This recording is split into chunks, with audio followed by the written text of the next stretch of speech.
Que bom que você está aqui. Hoje nós vamos refletir um pouco sobre a vida de Davi.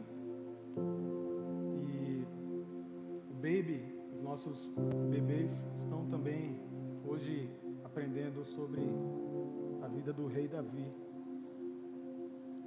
Que bom que você está aqui presencialmente.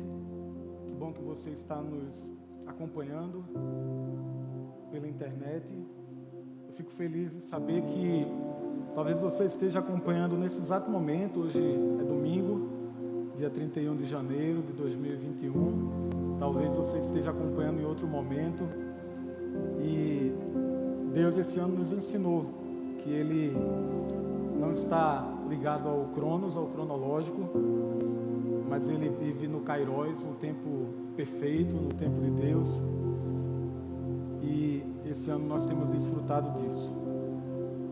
As palavras da minha boca, Senhor, meditar do meu coração, possam ser agradáveis a Ti, rocha minha e redentor meu, Senhor. Amém.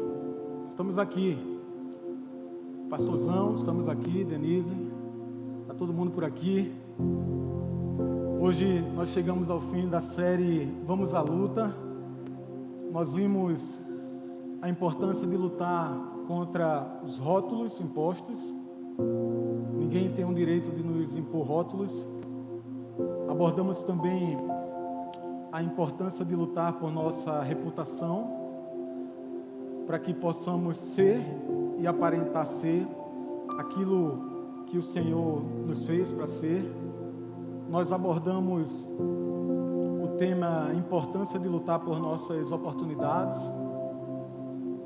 aquelas que o Senhor coloca diante de nós. E semana passada nós vimos como vencer a luta contra as limitações que nos são impostas. E eu quero convidar você, se você não viu todas as mensagens dessa série, você pode encontrar no YouTube, no Anglicana ZN. E hoje nós vamos concluir a série, não necessariamente o conjunto de todos os temas que poderíamos abordar sobre isso, mas decidimos cobrir algumas áreas dessas lutas que Deus tem nos chamado, apesar de que os princípios que nós estamos abordando aqui, eles servem para você em toda e qualquer situação, para valer a pena, para levar a sério a vinda de Jesus, que morreu na cruz. Nós precisamos lutar contra o pecado. Mas antes, eu preciso te dizer que, não sei se você sabe, mas numa guerra, o exército inimigo, ele prefere que, ao invés de matar um soldado inimigo, ele simplesmente machuque o inimigo. Melhor do que matar o inimigo é machucar o inimigo. Sabe por quê? Porque nenhum exército deixa os feridos para trás. Nenhum exército deixa os feridos para trás. Hoje nós vamos falar sobre errar o alvo. Antes, porém, Deus providenciou um plano perfeito. Ele nos trouxe a graça, favor imerecido, através do seu Filho Jesus, que veio para nos dar vida. E Jesus diz: eu vim para que vocês tenham vida e a tenham em abundância e a tenham plenamente, diz em João 10:10. O meu objetivo inicial aqui é que você entenda que todos nós erramos o alvo. Eu e você erramos aquilo que Deus plantou e providenciou para nós, e o nome técnico disso, como diz o pastor Jason, é pecado. Pecado significa errar o alvo, significa sair do prumo, deixar de seguir uma referência. Pecado significa pisar na bola. Hoje o assunto então é pisar na bola. E se você é igual a mim e pisa na bola, essa mensagem é para você. Eu não sei como você chegou aqui, eu não sei como você está acompanhando. Eu sei que foi Deus que te trouxe aqui, porque independente de mim ou independente de qualquer coisa, Ele quer falar ao teu coração essa tarde, essa manhã, essa noite. Primeiro livro do Novo Testamento, o livro de Mateus. Se você tiver acesso ao livro de Mateus, é algo que me chama a atenção. Sempre me perguntei porque o livro de Mateus começa com a genealogia de Jesus. Para quem está lendo a Bíblia pela primeira vez, a genealogia de Jesus é algo que eu me perguntava e dizia: Deus, por que começar com a genealogia de Jesus? Lá encontramos nomes famosos, outros até desconhecidos ou menos famosos, mas eu quero destacar alguns nomes que a Bíblia cita na genealogia de Jesus. O primeiro nome citado no verso 5, o livro de Mateus, está lá o nome de Raabe. Verso 5, Raabe. Não sei se você sabe, Raabe era uma prostituta. Está na genealogia de Jesus. O verso 6 trata de Batseba. Vamos falar mais dela, uma adúltera. Com Davi, ela adulterou. Homens como Roboão estão na genealogia de Jesus. Um governador extremamente violento. O verso 7 trata disso. Por fim, o rei Acais também está presente na genealogia de Jesus. Rei Acais queimou os filhos, ele perseguiu o seu povo, e você lembra de Isaías, o profeta Isaías? O rei Acais foi o responsável pela morte do profeta, não só pela morte, mas Isaías foi cortado ao meio por conta das ordens do rei Acais. Eu quero falar ainda de um currículo do nosso personagem principal da noite de hoje, Davi, o grande rei Davi. Se você puder listar os mandamentos que estão lá descritos em Êxodo 20, os famosos 10 mandamentos dados por Deus, lá consta, entre outras coisas, não matar, não adulterar, não furtar, não dar falso testemunho contra o teu próximo, não cobiçar a casa do teu próximo, não cobiçar a mulher do teu próximo, nem os servos. E o texto segue. Davi cometeu pelo menos 5 dos 10 mandamentos. Ele foi contra ou ele errou em cerca de 5 das ordens dadas por Deus para nós não fazermos. Recentemente uma pessoa me procurou para dizer que estava pecando, e não apenas pecando, mas estava com muita raiva. E eu falei: muito bem, bem-vindo ao time. Eu quero te dizer que, está vendo esse amado que está aí do seu lado, essa amada que está aí do seu lado, tenho que te dizer um segredo. Ele é pior do que você imagina. Você que está em casa, aquelas pessoas que estão à volta de você, ela é pior do que você pensa. Eu sou pior do que você possa pensar ou imaginar. E Paulo, escrevendo ao seu discípulo Timóteo, ele fala: Jesus Cristo veio ao mundo para salvar os pecadores, dos quais eu sou o pior.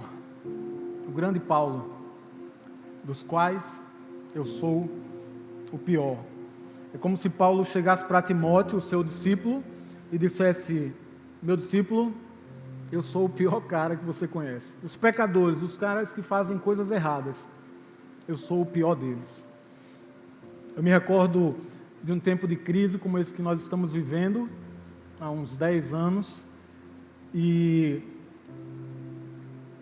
Hoje nós passamos um tempo de crise de saúde, um tempo de crise de finanças. Não sei qual a crise que você está passando, mas há 10 anos eu passei uma crise grave e eu lembro que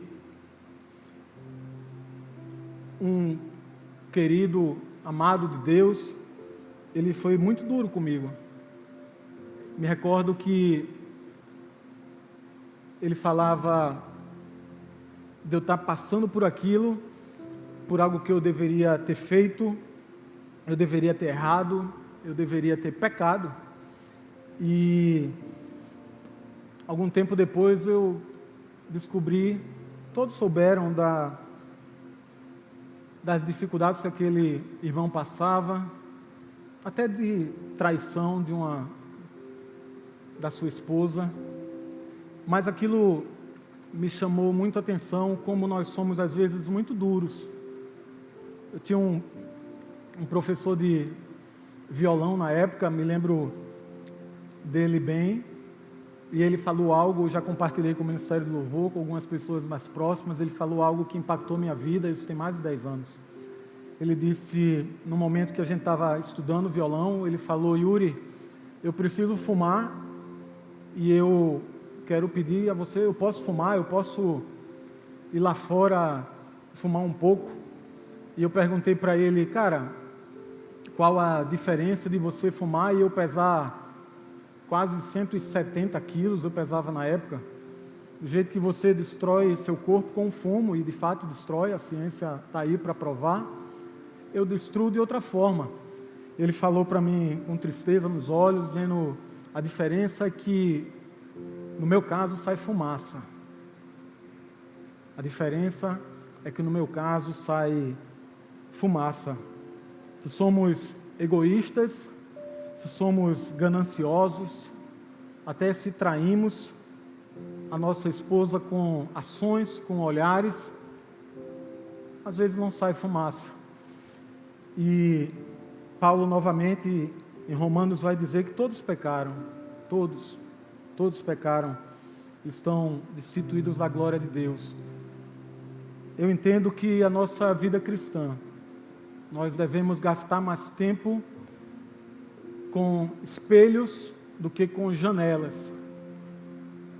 A nossa vida tem que ser gasta muito mais tempo. Nós estamos estando à frente de espelhos em que nós olhamos para nós mesmos, do que para janelas onde ficamos olhando os outros que passam, apontando os dedos e marcando aquelas pessoas, como se a nós coubesse o direito ou o dever de julgar. Espelhos, onde eu olho a mim mesmo, vejo quem verdadeiramente sou, não há máscaras diante de mim mesmo, e não janelas onde ficamos muitas vezes a olhar aqueles que passam à nossa frente.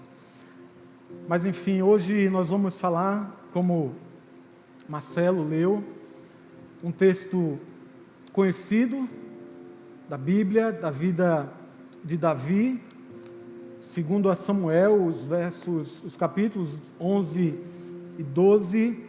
O 11 começa dizendo, na minha Bíblia, diz: Davi comete adultério. E o capítulo 12, Natã, o profeta, repreende Davi. Davi, rei, ele está no momento próximo a ir para uma batalha, e ele não vai, ele fica no castelo, o seu exército vai, ele fica. Por conta disso, ele vê uma mulher, e ele, ao ver essa mulher, deseja, e a história continua, e ele, por conta do seu pecado, Urias, morre. E mais na frente, como Marcelo viu, o profeta Natã o repreende. E de forma tremenda, o verso 13 diz: Davi, pequei contra o Senhor.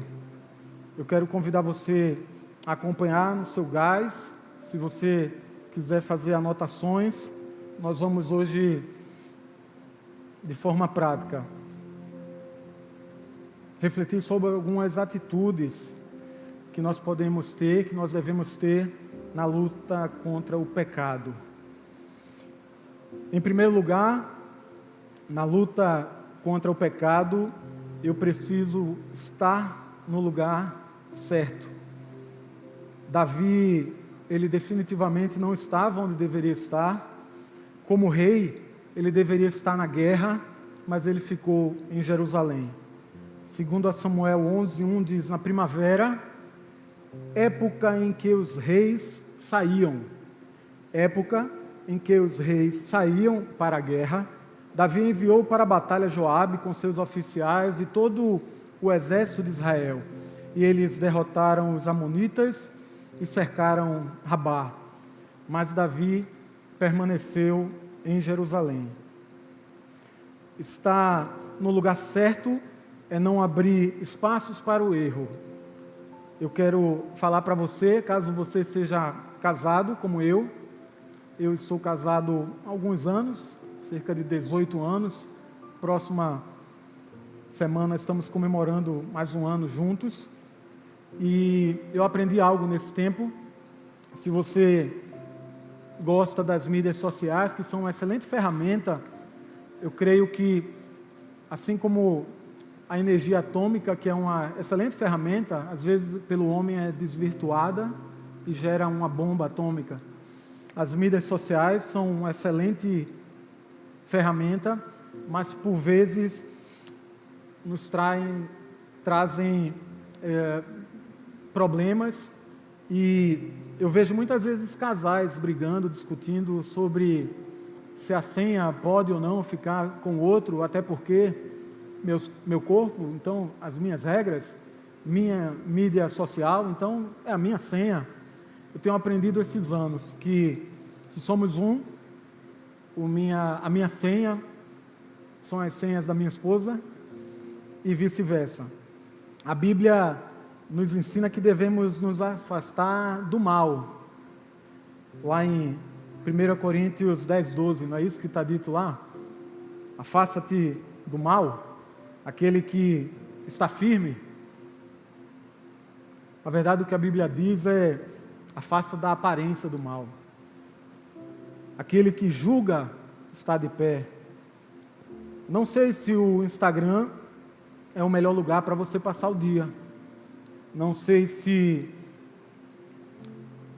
nós gastamos tanto tempo, não sei se ficar em Jerusalém, para mim e para você, nos dias de hoje, tem a ver com gastar muito tempo nas mídias. Eu quero convidar a você a refletir sobre isso. Se você é casado, como falei, afaste-se da aparência do mal. Não dê brecha. Meu filho tem acesso ao meu telefone e eu já ouvi alguém dizer: cara, mas se chegar alguma mensagem pelo WhatsApp que ele não possa ver. Meu irmão, minha irmã, se chegar alguma mensagem no teu WhatsApp que teu filho não pode ver, talvez seja mais interessante você não receber essa mensagem do que receber algo que teu filho não possa ver. Fica a dica, hashtag fica a dica. Aqui cabe o tópico 2 já, que nos fala de resistir à tentação. E deixa eu te falar uma coisa, a tentação vai vir. Como diz um pastor conhecido, se você joga videogame, você sabe que a coisa vai piorar. A próxima fase ela é mais difícil. Mas, como diz Paulo, quando sou fraco, é que sou forte. E algo fantástico, uma chave que eu quero te falar hoje à tarde.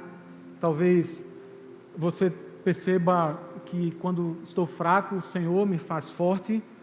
Mas recentemente eu vi algo de uma das pessoas que eu tenho a honra de ser cuidado, um pastor, e ele diz para a gente atentar para outra perspectiva. Quando eu sou fraco, eu sou forte, a partir do momento que eu me distancio das minhas fraquezas e eu me aproximo das coisas que eu sou forte. Se eu não sei nadar, eu não pulo na água, eu vou correr. Se eu me aproximo das coisas que eu sou fraco, eu tendo a ser subjugado mais facilmente. Então, quando você é fraco, você é forte também. À medida que você busca se aproximar das tuas virtudes, daquilo que Deus te chamou a fazer. Como eu disse, na luta contra o pecado, eu preciso resistir à tentação. Nós não podemos impedir que a tentação venha, mas também nós não podemos ceder a ela.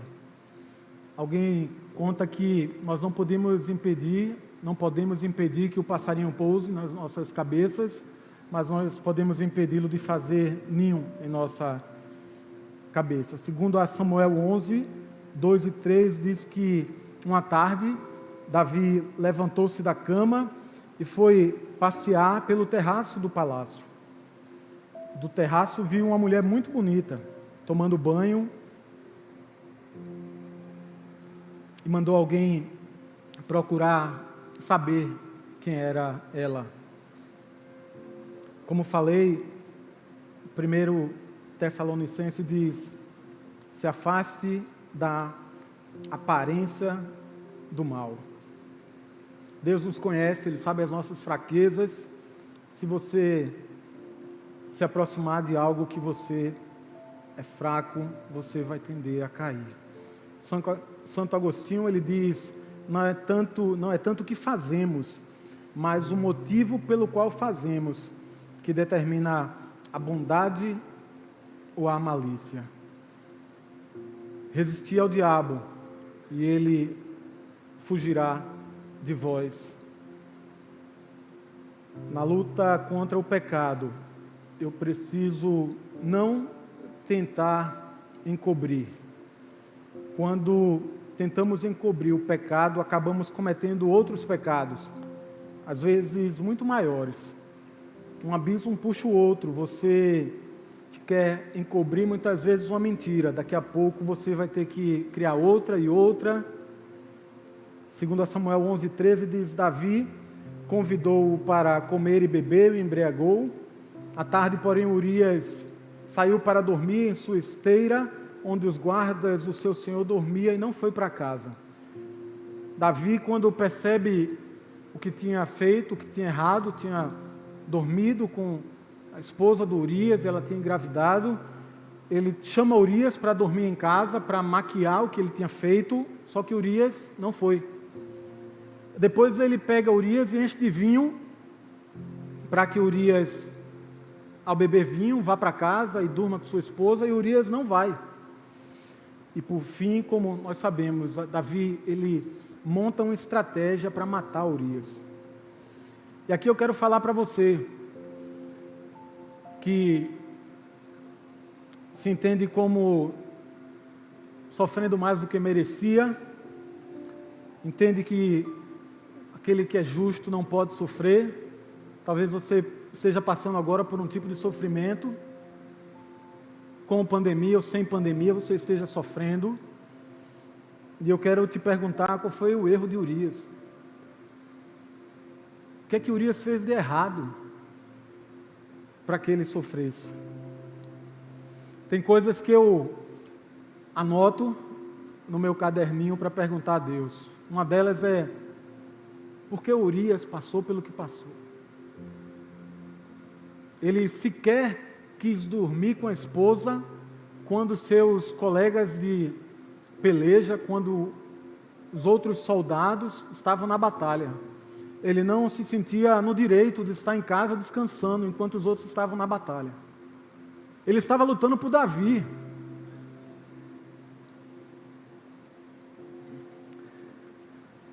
Mas eu creio, e quero te falar, mesmo que a gente não entenda, como até já cantamos hoje, o controle continua nas mãos do Senhor. Deus continua no controle de todas as coisas. Salmo 32 diz: enquanto escondi os meus pecados, o meu corpo definhava de tanto gemer. Na luta contra o pecado, eu preciso, em quarto lugar, me abrir para ser cuidado. Me abrir para ser cuidado. Eu tenho um amigo, vou chamar ele de fazendeiro, porque quando o cara fala das coisas assim, é hectare, para mim é fazendeiro, sabe? E eu descobri lá nas suas terras uma diferença que eu ouvi muito falar. Me falavam que bode é diferente de carneiro. Me falavam que cabra é diferente de ovelha. A gente escuta, né? Falar as diferenças. Mas lá eu descobri a diferença na prática. Você sabe como você descobre qual a diferença de um carneiro para um bode, de uma cabra para uma ovelha? Você se aproxima de um. Se aproxima de uma ovelha, meu irmão. Se você se mexer rápido, ela se assusta. Já o bode, já a cabra, não é bem fácil assim. A ovelha, ela é dócil, a ovelha, ela é dependente. Davi, no verso 12, 1, segundo Samuel, diz: Davi se cercou de profetas e permitiu ser admoestado, permitiu ser cuidado, permitiu ser confrontado, permitiu ser cuidado. Há um desejo de Deus com a nossa cura. A nós cabe o querer ser cuidado. A oração feita com fé curará o doente, e se houver cometido pecados, ele será perdoado. O verso 16 de Tiago 5 diz: portanto, confessem os seus pecados uns aos outros e orem uns pelos outros para serem curados. A oração do justo é poderosa e eficaz. Deixa eu te contar um segredo. Pega essa chave. A cura vem com a confissão. Confessem os seus pecados uns aos outros para serem curados. Você pede perdão a Deus, mas você confessa ao outro para que seja curado. Na nossa igreja hoje, nós estamos sonhando, desenvolvendo já, pessoas estão trabalhando nesse sentido, Paulo, Dani, pastor Jason, estão queimando os joelhos e as pestanas para desenvolvermos um processo de discipulado. Eu gosto de perguntar às pessoas quem está cuidando de você. Gosto de perguntar, quem está cuidando de você hoje? A segunda pergunta é de quem você está cuidando. A primeira é quem está cuidando de você.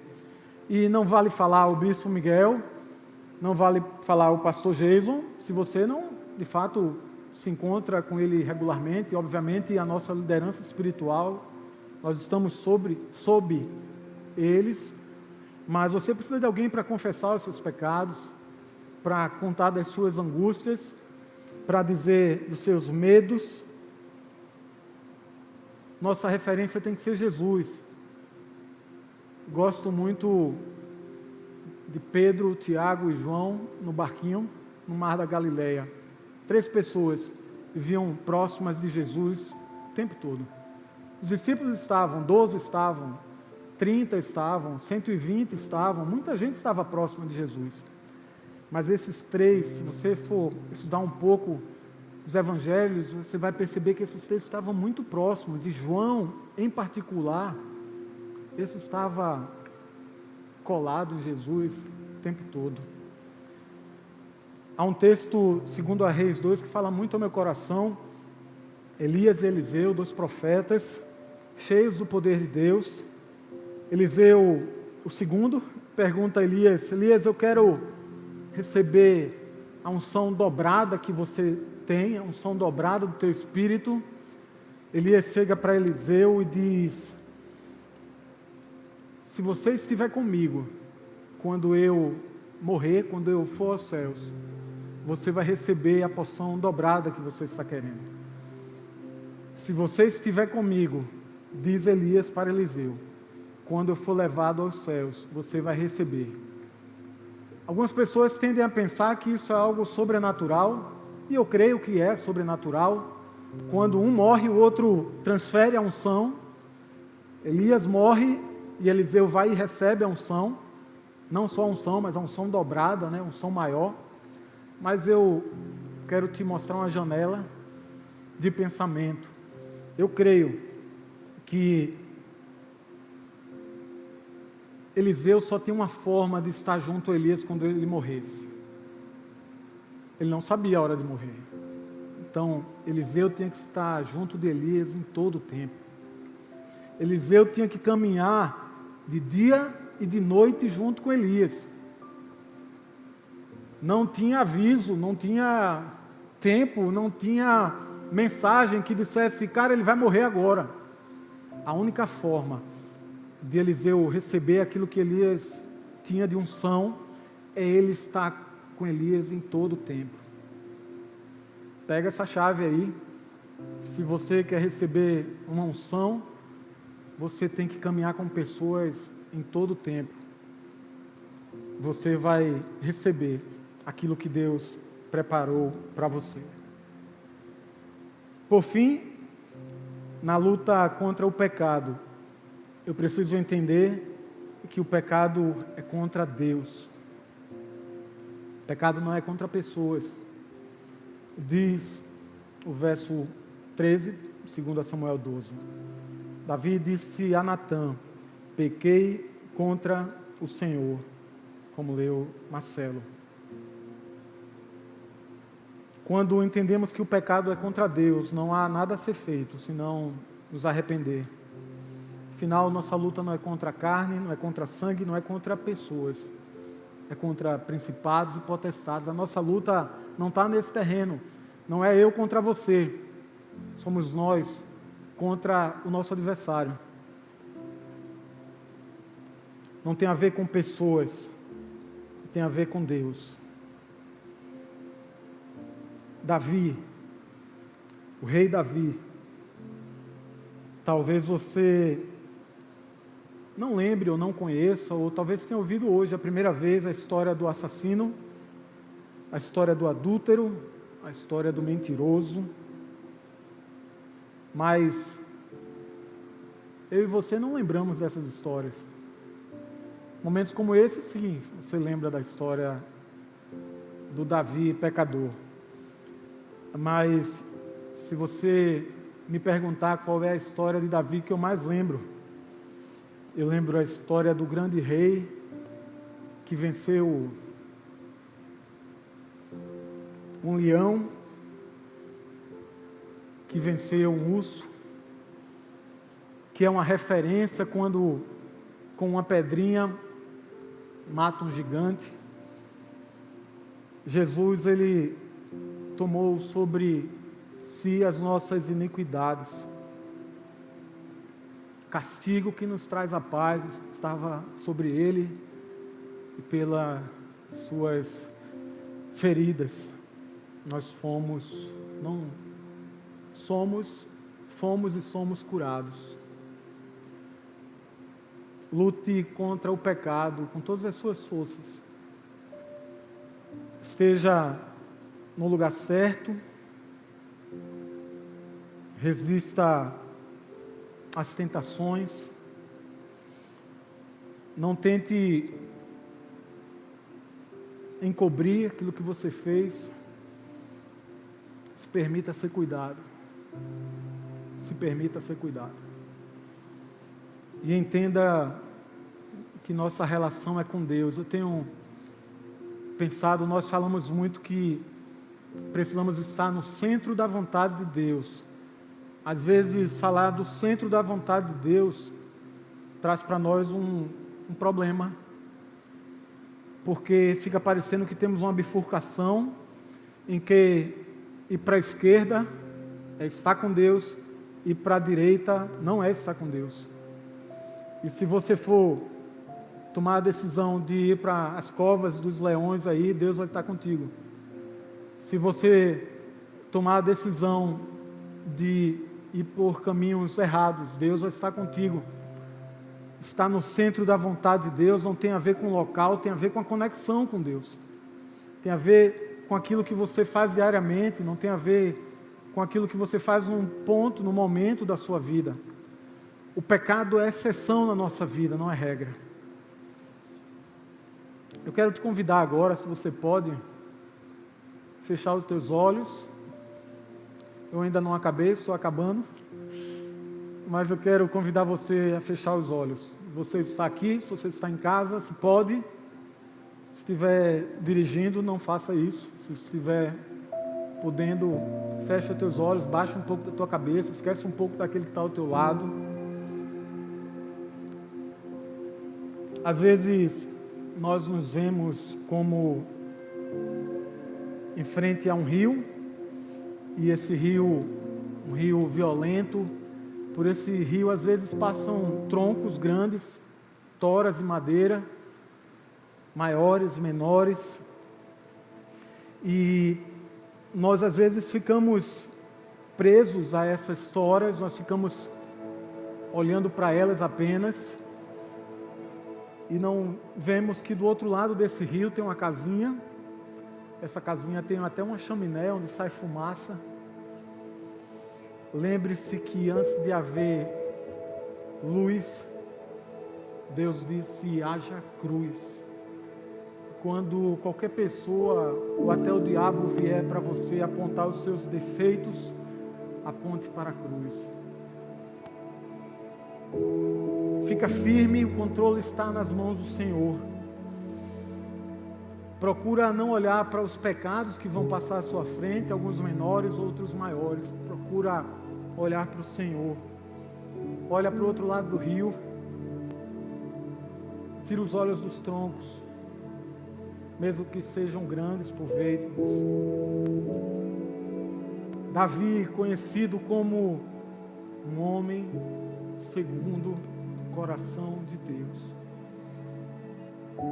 Pedro, um homem segundo o coração de Deus. Tiago, um homem segundo o coração de Deus. João, um homem segundo o coração de Deus. Diz teu nome aí. Você é um homem, uma mulher segundo o coração de Deus. Continua de olhos fechados, se você pode. O Senhor é meu pastor, de nada eu terei falta. Em verdes pastos me faz repousar e me conduz a águas tranquilas. Restaura o meu vigor. Guia-me nas veredas da justiça por amor do seu nome. Mesmo quando eu andar por um vale, até da sombra da morte, eu não temerei perigo algum, porque tu estás comigo, a tua vara e o teu cajado me protegem. Prepara-me até um banquete na presença até dos meus inimigos. Tu me honras, ungindo a minha cabeça com óleo. E tu, Senhor, fazes transbordar o meu cálice. Eu sei que a bondade e a fidelidade me acompanharão todos os dias da minha vida. E voltarei até a casa do Senhor enquanto eu viver. Devolve-me, Senhor, a alegria da tua salvação e sustenta-me com o espírito pronto a obedecer. Livra-me da culpa, Senhor. Deus, dá a minha salvação. Ó Senhor, dá palavras aos meus lábios e a minha boca anunciará o teu louvor. Um coração quebrantado e contrito não desprezarás. Como é feliz aquele que tem suas transgressões perdoadas, seus pecados apagados. Tu és o meu abrigo, tu me preservarás das angústias e me cercarás com canções de livramento. eu o instruirei e o ensinarei no caminho que você deve seguir. E o aconselharei e cuidarei de você. Como é agradável, Senhor, o lugar da tua habitação, Senhor dos exércitos. A minha alma anela e até desfalece pelos átrios do Senhor. O meu coração e o meu corpo cantam de alegria ao Deus vivo. Melhor é um dia nos teus átrios do que 1000 noutro lugar. Prefiro ficar à porta da casa do meu Deus, a habitar nas tendas dos ímpios. O Senhor Deus é sol e escudo. O Senhor concede favor e honra. Não recusa nem o bem aos que vivem com integridade. Feliz é aquele que em ti confia. Eu sei que muitas vezes você não consegue entender o que faz. Por isso mesmo pode entender da necessidade da minha graça, do meu favor e perdão. Por vezes, mesmo sabendo o que é certo, não consegue seguir adiante nesse caminho. Ao invés disso, acaba indo para locais que não foram feitos para você. Por enquanto, dentro de você, a carne e o espírito lutam. E por mais que compreenda o pecado que te escraviza, nada pode ser feito. Eu, diz o Senhor, não me canso de te amar, ser contigo, pois sei que o teu desejo é cumprir os meus desígnios. Eu te liberto agora de suas perdas e coloco você com o meu peso, que é suave e leve. Comigo você vence o pecado, ceia comigo e eu contigo. Contigo e em mim, o seu viver é transformado à minha imagem e semelhança. Como pai e filho amado, onde a plenitude do meu Espírito em você faz você vencer o pecado.